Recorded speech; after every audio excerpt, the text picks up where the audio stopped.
and introduce Amanda to everyone, who is going to be speaking on effective leadership for shaping high-performing teams. Amanda is the founder and CEO of Business Accelerated.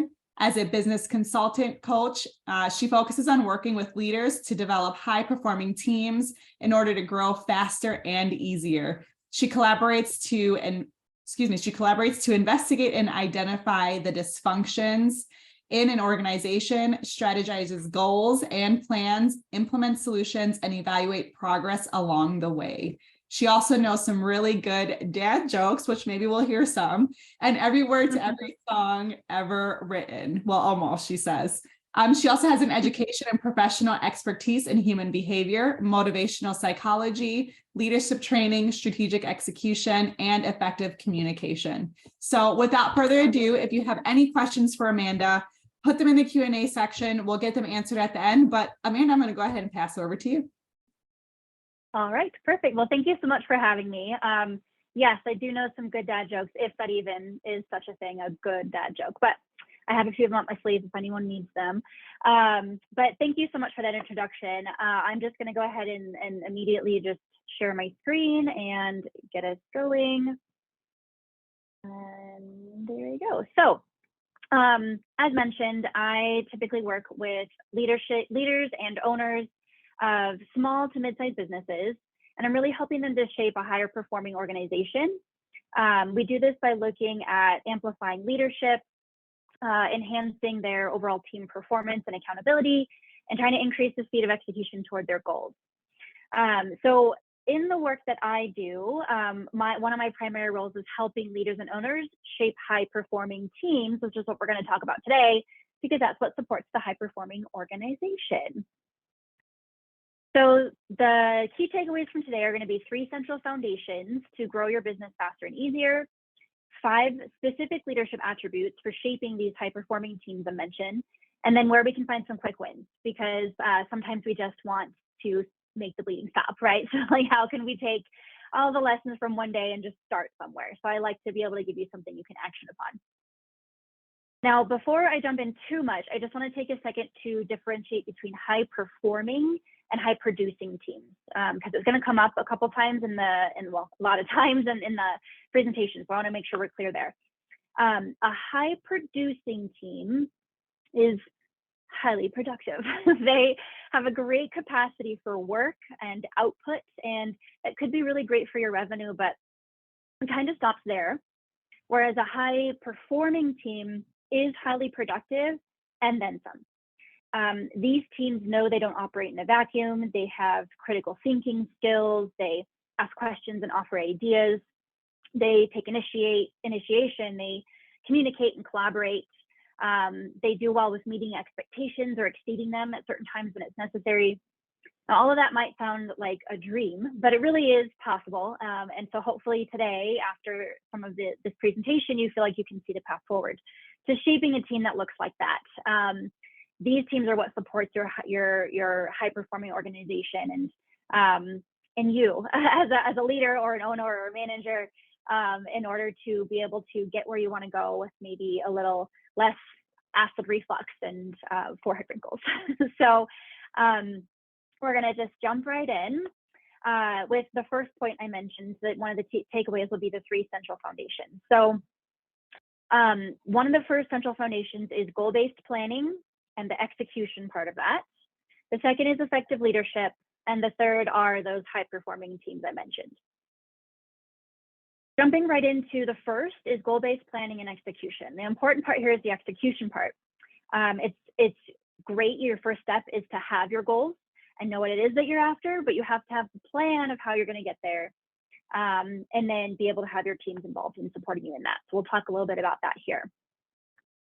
When you're creating a goal-based plan, which is really the foundation of expanding and growing faster and easier, you're beginning with the end in mind, right? You need to know what it is that you're after so that you can create the plan for getting there.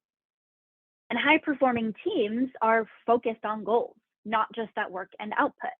So we want to give them some goals to focus on so that it can be those high performers we're talking about. Now, something I see a lot of leaders or owners survive on is grit. And it's this combination between determination and passion.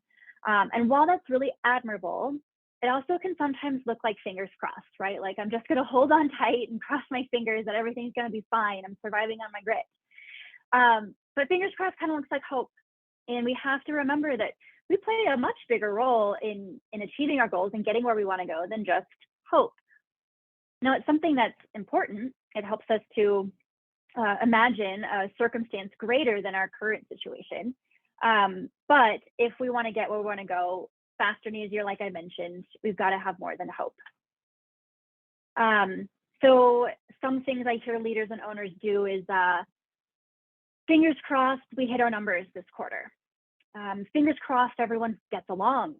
Fingers crossed they finally get it this time, right? When you're a broken record. Fingers crossed I get a break before I burn out.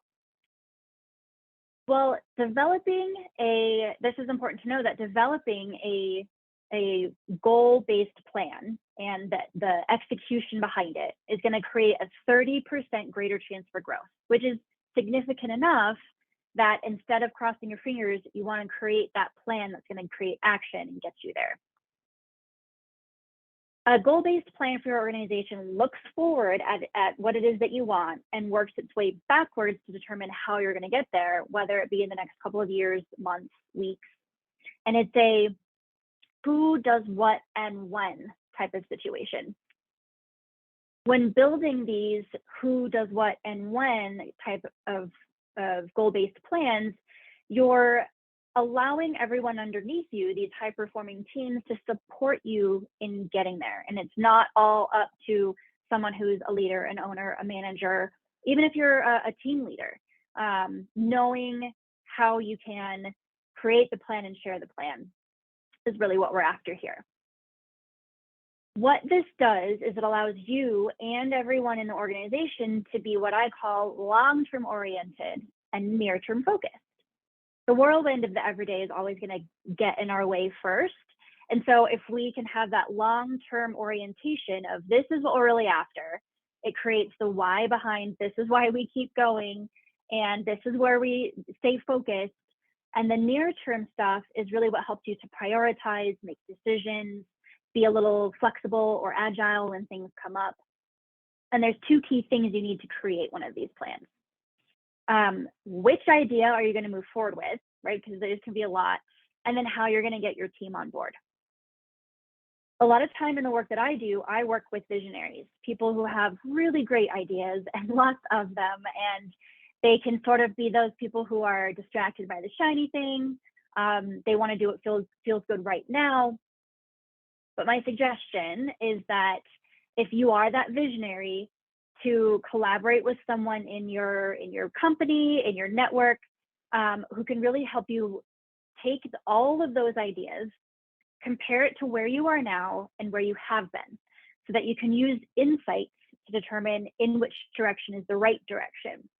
Which thing will be the one thing that will get you where you want to go, where you intend to be, and in the time that you want as well. Because that's another thing that a lot of visionaries have, is not a ton of patience, right? They are fast movers. They want to go along. And whether you have a boss like that, or maybe you're that person, being able to set your sight on something and then stay the course is what's going to help you to scale and grow faster and easier. The second part here is how to get your teams on board. So really, the high performers, as I mentioned, are focused on goals. And really the main thing is just letting them be in on the plan. Share this goal and execution planning that you have, because they're going to understand that they have a purpose.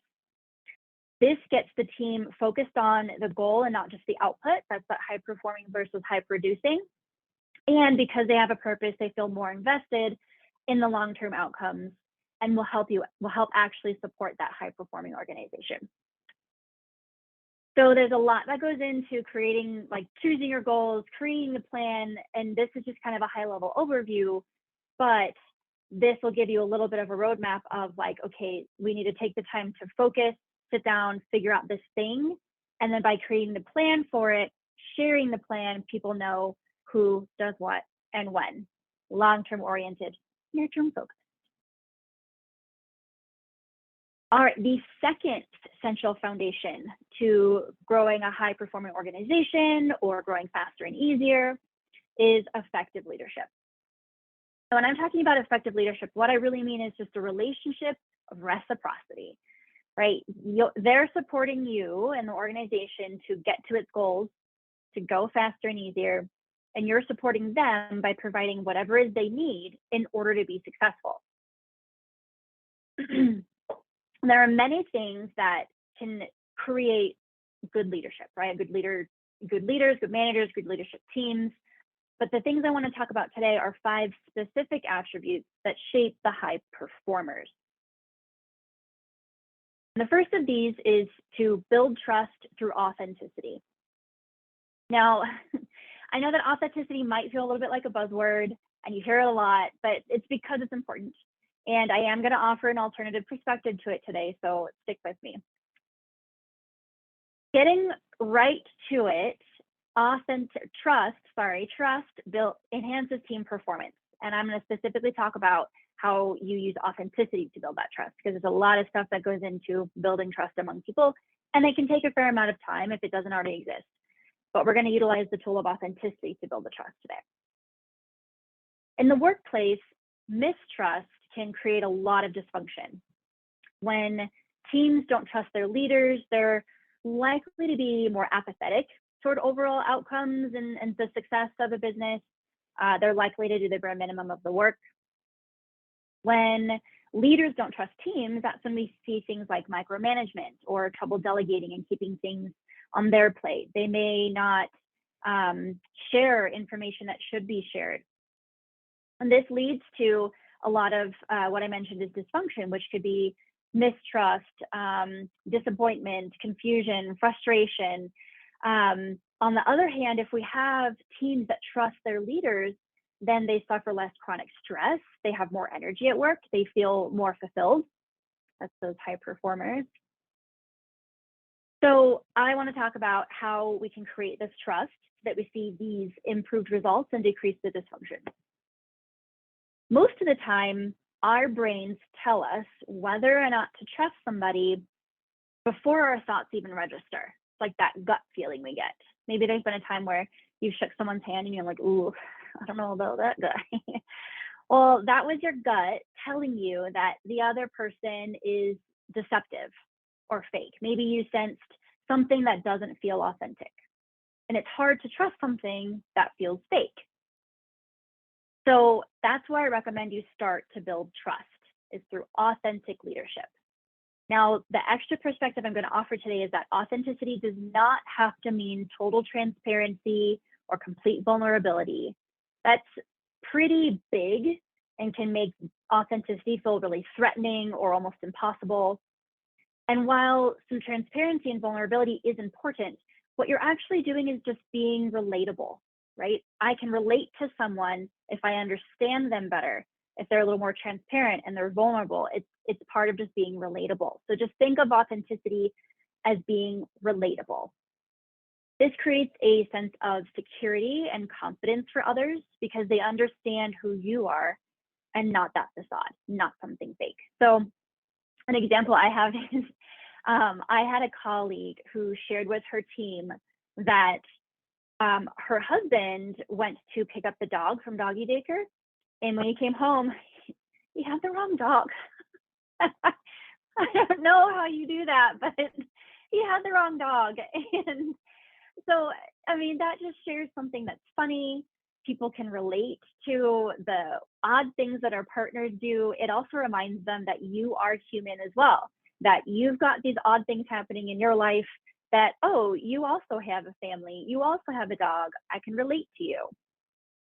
A team that relates to its leader and teams that relate to one another develop a deeper sense of connection and understanding.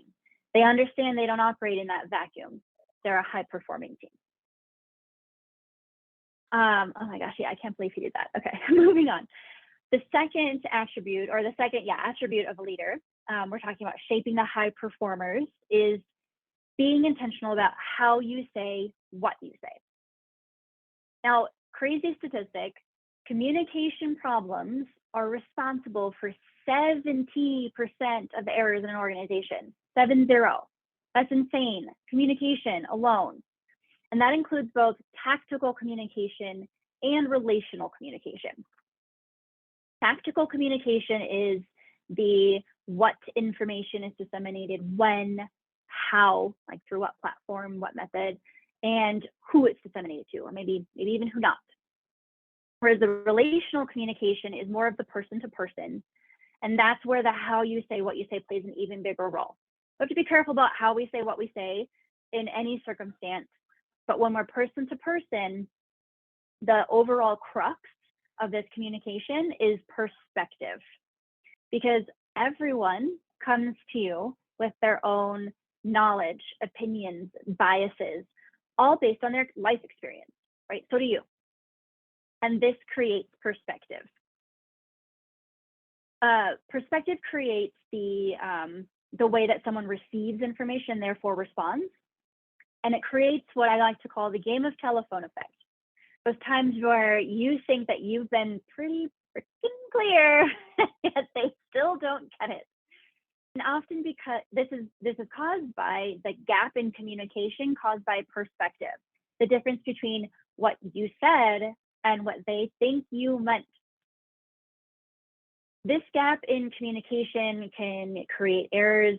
Gap in communication can create errors. It can cause frustration. It can cause the need to repeat work or delay deadlines. And then that turns into disappointment and resentment. And none of that allows for a team to trust one another. It doesn't allow for leaders to be effective, and creates a lot more of that dysfunction that we talked about before. It's one of my favorite words, dysfunction. There is also something important to note around how you say what you say between candid and blunt. Candid is honesty with respect, and blunt is honesty without real consideration for how the other person might receive it. So what we're saying here is that people respond differently to different situations, to different information. And if we can be very clear and concise in communication, it'll help you avoid some of these errors. So the subtle art of being candid is what I like to say. And one of my favorite tools is using the term, help me understand. So let's say there's a situation where what you'd really like to say is, what were you thinking? I can't believe you just did that. Instead, you can say something like, help me understand what led you to that decision. When you'd rather say, like, are you kidding me? Like, are you kidding me? Instead, you can say, help me understand why that happened. When a leader understands the perspective of the members of their team, of themselves, they drive performance and engagement by being intentional with their choice of words, of how they say what they say. So what we're talking about here is being open to understanding perspective, and that we have to be clear and concise because someone might interpret what we say differently. And when we're in difficult situations where, you know, we want to say something one way, but the little voice in our mind tells us that maybe we should frame it differently, that there is a way to choose our words so that we effectively resolve a situation rather than make it worse. The third attribute here is listening to understand rather than waiting to respond. Most people learn active listening skills when they're children or in school. And these consist of paying attention and responding appropriately. But what do those mean, right? They're kind of broad. This is, again, the perspective comes into play there. What does pay attention mean to me and mean to you? What does respond appropriately mean? Well, the golden ticket to shaping high-performing teams is listening to understand rather than waiting to respond. And here's the difference. When you listen to understand, pay attention, you're fully engaged with the other person and what they're saying. You're going to get the whole picture. You're not worried about what you're going to say next, because what you're going to say next, respond appropriately, will be the right thing. It'll be applicable because, again, you're not going to be working on assumptions. You'll have all the information to be able to respond to that instead of the thoughts ruminating in your head. When we're waiting to respond, we're doing exactly that. We're ruminating and we're worried about forgetting what's on our mind and what we want to say next. We're not actually listening and paying attention and understanding the entire situation. We might end up working on assumptions. So have you ever been in a situation where someone keeps stepping on your sentences every time you're talking with some kind of response or idea, maybe a question throughout it, and you're just trying to finish what you have to say? And if they would let you finish, then the idea or response they had probably wouldn't really relate, and the question they had would have been answered. Very annoying, right? Don't be that guy. Listen to understand instead of wait to respond. That's what they're doing, is they're waiting to respond. So using this communication tool effectively, listen to understand instead of wait to respond, it'll open up opportunities to build respect. And when people feel like you respect them enough to listen and understand, they return respect to you as their leader. The fourth attribute here is to communicate realistic expectations. The success of most relationships is all about managing expectations. And that has to do it with our professional lives and our personal lives, right? Everyone married out there, right? So managing expectations daily. And why are expectations so important? You might wonder. Well, humans have a natural tendency to attach our happiness to fulfilled expectations, right? If something doesn't go the way we want it to, we're not as happy, we're not as satisfied, we're disappointed.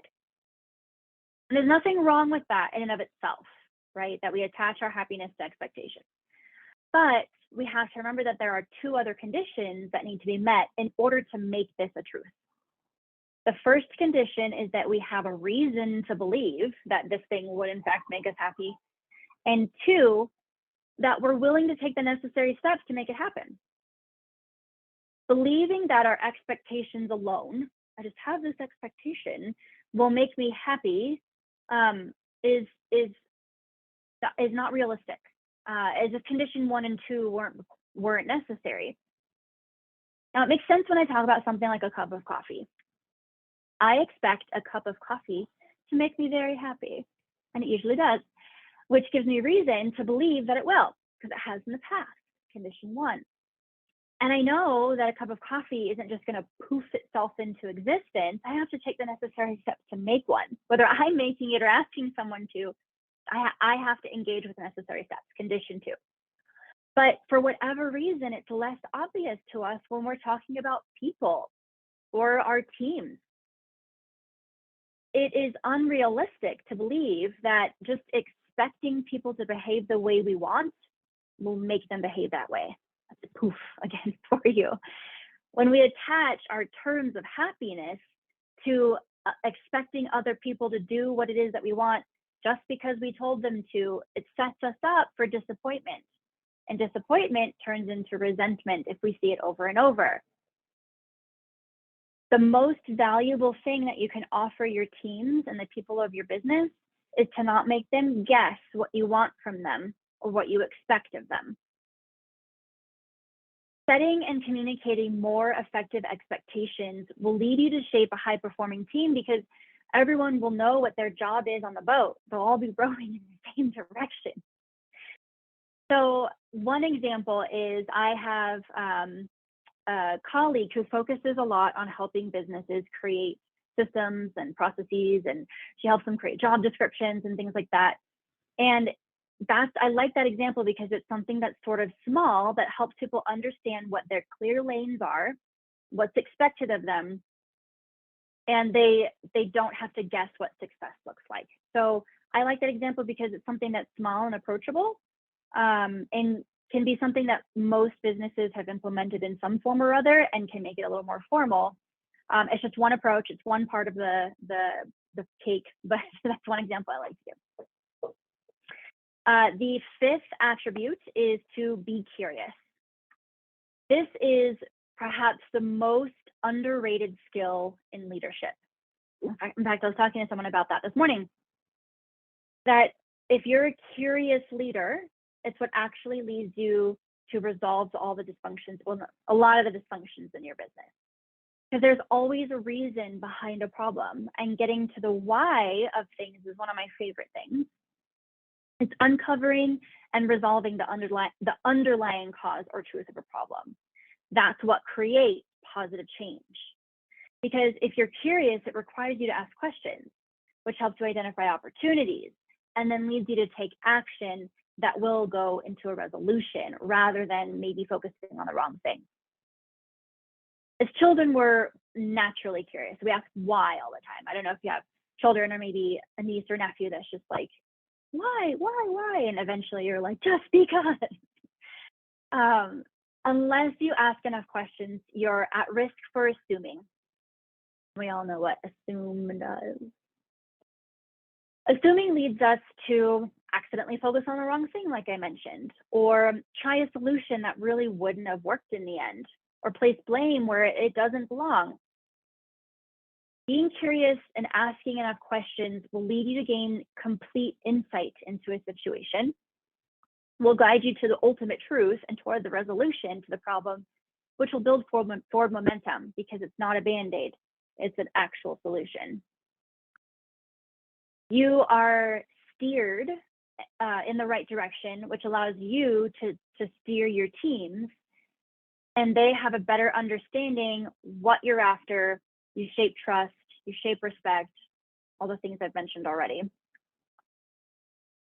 One of the underlying plays in being curious is that people are cool and inspiring. We see people do amazing things to each other, for each other, together every day. People are also kind of hard and weird, and they usually have their own agenda. So you have to be curious enough in order to better understand why you are the way you are, why your people are the way they are, why we do the things we do. That's the intentional we here, because curiosity about your people and yourself is important as a leader, manager. If you feel like you're beating your head against a wall, that's a sign for you to be more curious about something. Being curious to understand yourself often helps you get out of your way when you're in a situation that just seems to perpetuate. It allows you to kind of step back, lean out, and see more of the what ifs and the possibilities that could be getting in your way. It's a little less reactive and a little more responsive. Being curious about your people will help you better understand things like what they bring to the table, where their interests lie, who excels at what. And that's what can help leaders and owners shape teams that perform at their best. One example I have is I had a client who I was working with a couple people on their leadership team. One of the people was a project manager. And during one of our sessions, we were talking about this team member she had who just seemed to take so long to do their work. They were just so slow, always bumping up against deadlines. And that was causing stress for other people, right? We talked about not working in a vacuum. What you do somewhere along the line is affecting someone else. And as the project manager, if you're ultimately accountable for things going well, and you have this team member that just continuously seems to take double the amount of time they should, you're stressed out. So if we were to assume in that situation, we might think that this person is just really inefficient or just so slow. When instead, if we asked questions, we might actually uncover, which is this is what happened. We uncovered that this person was actually a perfectionist. They were just getting in their own way. They were in that analysis paralysis loop. They were actually trying to do too good of a job, right? They were trying so hard to do so well that it was too hard. And so by uncovering this as the actual truth instead of an assumption, then this leader is able to give their team member the tools they needed to learn that that's how they were getting in their way, how to move past it. We created some tangible tools as well as some just communicated tools. If you're curious enough and you're in a leadership or management role, you can also give yourself this balcony view. That's often hard to have. I say that you can't read the label from inside the jar, right? Because you're just so in your own stuff. But if you can be curious, it's that lean back, that step out that I talked about, where you can understand the why behind things, this example that I was talking about, and it'll relieve a perpetuated problem for yourself as a leader, for anyone on your team. Someone's bumping up against deadlines, figure out why, the real why, not the assumed annoying why. If you're curious enough, the truths you uncover might be inconvenient. They might sometimes be uncomfortable, but they will always be solvable. So we've got trust, being intentional about how you say stuff, being candid instead of blunt, listening to understand, rather than just waiting to respond and being in your own head, communicating realistic expectations. So I didn't dive too much into the realistic part, but of course we can't like expect people to turn into a unicorn. So communicating those expectations, I don't know why that example came into my head. That's what we got. And then being curious. Being curious is just open-minded. What could be? What if? How about this instead? So yeah, quick wins. Like I said, there's a lot into that. That's just 5 attributes. That's just the high level of goal-based planning. The third part of all of this is the people, these high-performing teams. And so I like to be able to give people something they can take action on, so they can see a subtle or big change, really, and see how this idea of a high-performing team is actually possible. I promise. So the last central foundation to building this high-performing organization or growing faster and easier are the high-performing teams I keep talking about. I want to show you these quick wins that lie in accountability strategies and delegation methods. The first one here is the accountability. So high-performing teams also need to be held accountable. They will hold more accountability and responsibility for themselves, but it's a collaboration, right? We all need to help each other out. So as a leader or a business owner, you need to be able to hold people accountable, which sometimes means that you have confrontation or conflict, these more difficult conversations. You have to be able to have these conversations without someone feeling shame or fear. We as humans fear feeling shame. We'll avoid it at almost any cost. And if you have team members who demonstrate avoidant behaviors, then they're likely to cause a lot of problems within the business, because they might hide information, not give full truths. You might run upon surprises and not the good kind. So we don't want people to feel like they have to avoid or feel shame around anything. If by the end of a conversation, someone feels anything close to scolded, punished, lectured, that turns into them feeling the shame around what they did. So they're going to avoid doing that type of task, which may cause problems for your overall chain of execution, or even you as a leader needing to take things back. And then they're going to fear. And I mentioned not recording information or falsifying stuff or holding back. It also stalls innovation and that sort of thing as well, because they're not going to come to you with ideas of how to even make things better, when you shouldn't, as a leader, be the only person having to think of all the things. So everyone makes mistakes. And I know that's not news, it's an adage. Everyone knows that. Everyone makes mistakes. And the type of accountability or confrontational conversation you have should hold the same amount of weight as the problem itself. But unless it's a doozy and you plan to like get rid of this person, there is a way to approach these types of accountability conversations in a way that would be more effective, more productive. So the first part is just to stay calm and meet in private. I have these 3 rules. I call them the 3 rules to live your life by. It's a quick tangent. The first one is don't panic. Second is be tenacious. And the third is party. So 1, don't panic, right? But this is what's going to have you respond to a situation instead of react with emotion. So stay calm, respond to the situation rather than react with emotion, and meet in private. You might be tempted to say something out in front of people, but we're talking about not having any shame or fear here. Stay calm and meet in private. Outline your intention for the conversation. This is where you're going to be specific. Don't dance around the subject. Just say like, hey, this is what to expect from this conversation.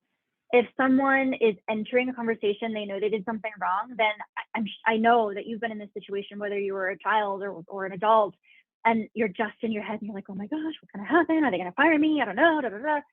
So lay it out on the table in order to help them stay calm as well. Third, open your perspective and be curious. There it is. Both perspective and curious come back. Remember the difference between listening to understand and wait to respond. That plays a role here in opening your perspective and being curious. Be engaged in the conversation and listen with intention. 4, put the matter in perspective for them. So now you've done your turn, you've gotten the whole picture from them, and give it back. Let them see the other side, how this affects anyone else on the team, you as a leader, and the organization as a whole, if it makes sense.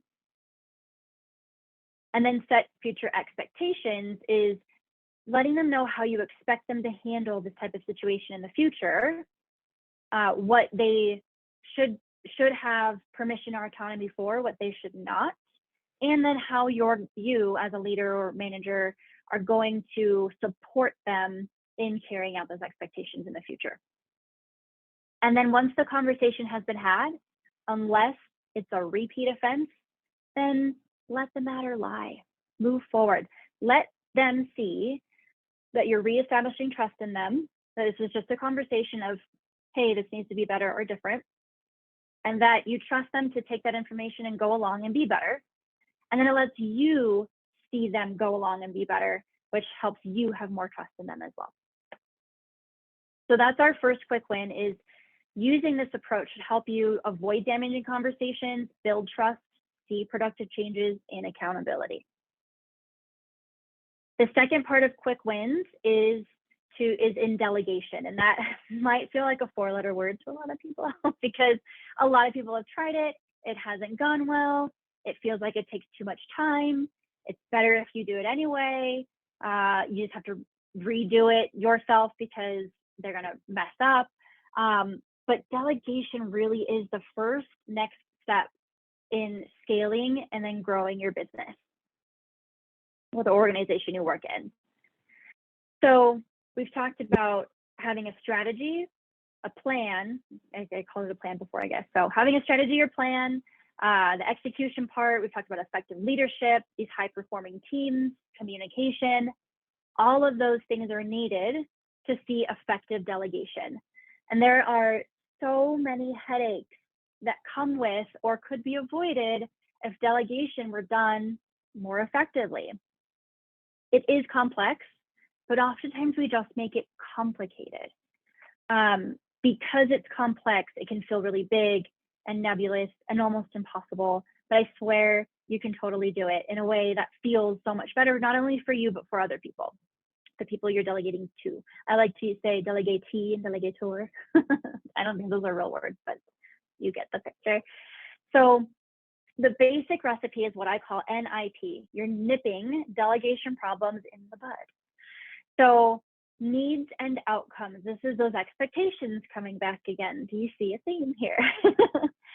Provide clear and thorough information. What do they need to know? How will they know what success looks like? What do you need in the end? What is the outcome you're after? That's again, starting with the end in mind and that goal-based mindset that these high-performing teams have. What do you need? What outcome are you looking for? What are your expectations? That's N. Then I, information. I started to say this one out of order. So you're giving them clear, thorough information. You want to pause and think, if I were to go execute on this, would I have more than 2 questions? If they need to come back to you with questions, it should be just 1 or 2 because you've provided them enough to be able to go forward. Another thing to remember here is that you don't have to hand off an entire project, an entire task or function. It could be parts as well. But do they have everything they need in order to move forward without having to come to you every couple minutes with another question? And then you're going to define permission or the level of autonomy that they do have or don't have. You can be clear there as well. I teach this 5 levels of delegation. And it starts off with 1 being do as I say, right? Like, here it is, just do this, don't deviate, don't do anything. Please come and ask questions if you have any.